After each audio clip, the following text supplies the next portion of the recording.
In this case, what we're going to be doing with related rates is it's pretty much always going to be with respect to time.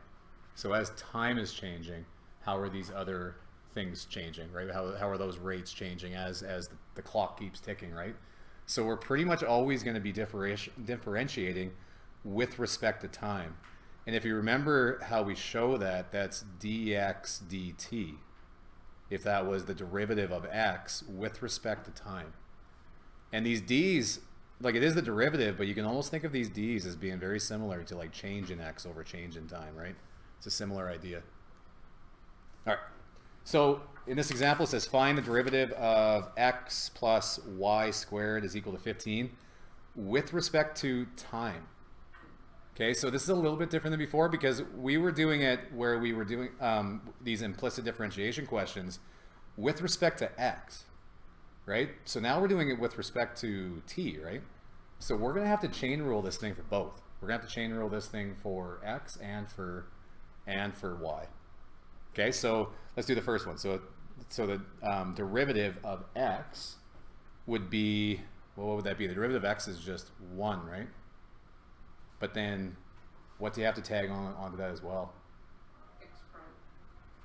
Yeah, and we're going to be using Leibniz notation from now, pretty much from now on. So it's going to be dx dt.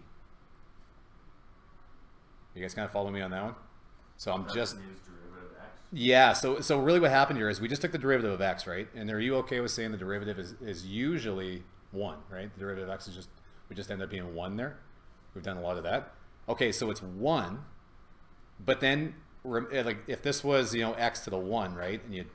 And you brought that down, took the derivative, then you'd still have to take the derivative of like the inside, right? Like chain rule with respect to time. So we have to tag on there dx dt, the derivative of x with respect to time.